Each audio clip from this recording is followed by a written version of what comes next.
You know, we do live in a very, very weird world where you have people who are trying to pretend to be something that they are not.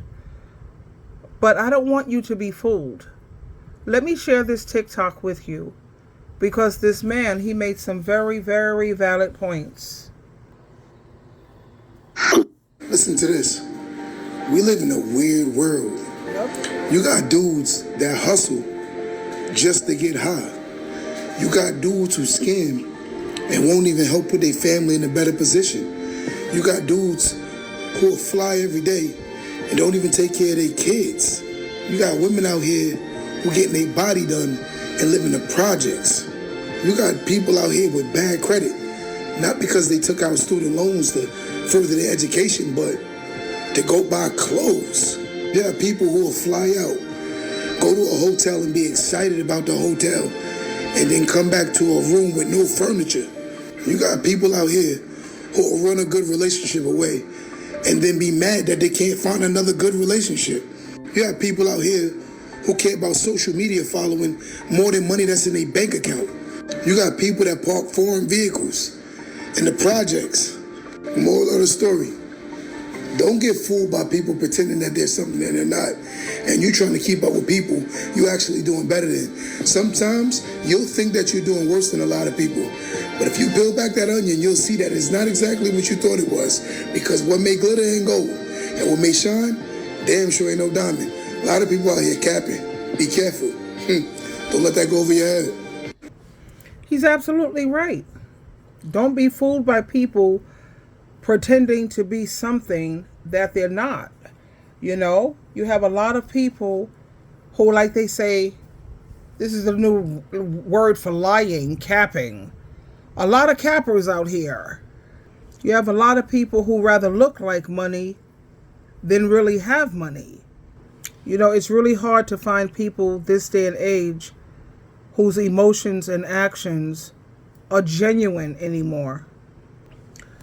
You know, it's like the old saying, believe half of what you hear and half of what you see, because people are always trying to keep up with the Joneses. I'm trying to learn how to become a minimalist, you know, because I know that when I become more and more seasoned and refined, I want a smaller place to live. I want something smaller, you know, because it's going to be easier to clean and it's just easier.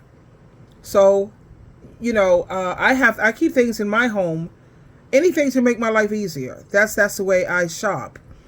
If it's going to make my life easier, then I'm in. But I know that once I become a minimalist, my son is thinking of the same thing. He's trying to become a minimalist. Yeah, I think that's how it's pronounced.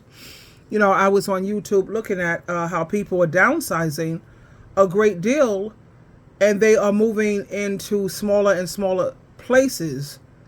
You know, they even have, like, I purchased this, because where I live, I have a washer. I have a laundry room, you know, but you go downstairs and I have the laundry room right there. And, but then I purchased myself a cute little washing machine. You could just roll it away right in the closet. And it's just so convenient, you know, because like I said, I'm thinking about downsizing. And of course, wherever I move, they're going to have a laundry room, whatever. But I like to have something where I can stay in my home and just do the laundry really quick. But, because the old gal is getting up there in age, you know.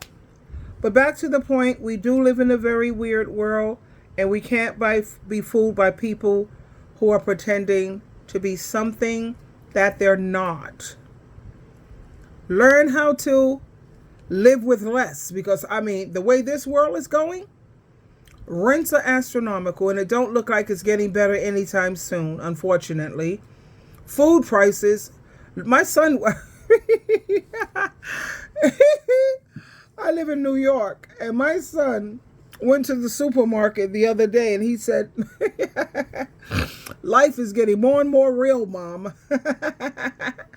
He said, I went to the supermarket, and those prices almost scared me to death. I was like, what?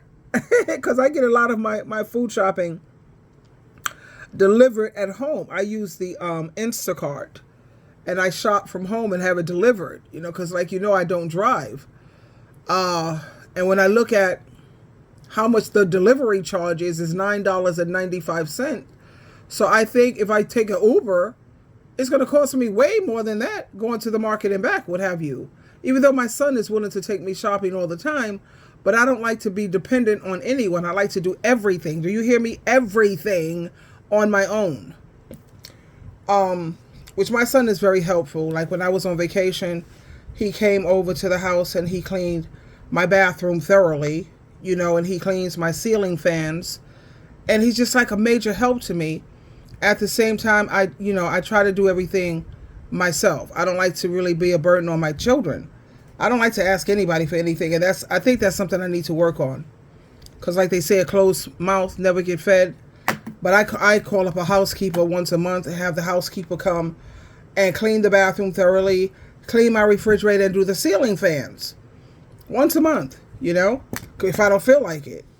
Because I remember one time I came from the hospital, I had COVID, and I was in the hospital for 3 days. Or was it pancreatitis? I had one of those things. And I came home and I needed my refrigerator cleaned.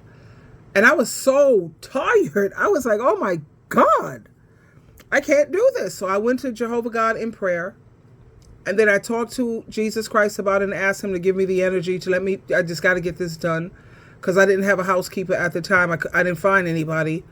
So I did it little by little. I had just got out the hospital, like I said. Now, of course, I could have called my son. I can't do that. And he's a loving person. He's amazing. But anyway, I did it. I got the whole refrigerator beautifully done. And I just said, Jesus, thank you so much. Jehovah, through your son, Jesus Christ, thank you for giving me the energy. I could do all things through Christ. That's what I kept saying in my head. I could do all things through Christ. Jesus Christ give me the strength. Guess what? It got done. Yeah. But like I said, I'm learning how to become a minimalist. Oh God. Because I'm going to be retiring, I think, in 4 years. And I'm going to have to learn how to be more thrifty and all that other stuff. You know how it is. Anyway, child. That's my little diamonds that I'm sharing for you. Ding, ding, ding, ding, ding. It's early in the morning. Come on, what do you want from me? I haven't had my coffee yet.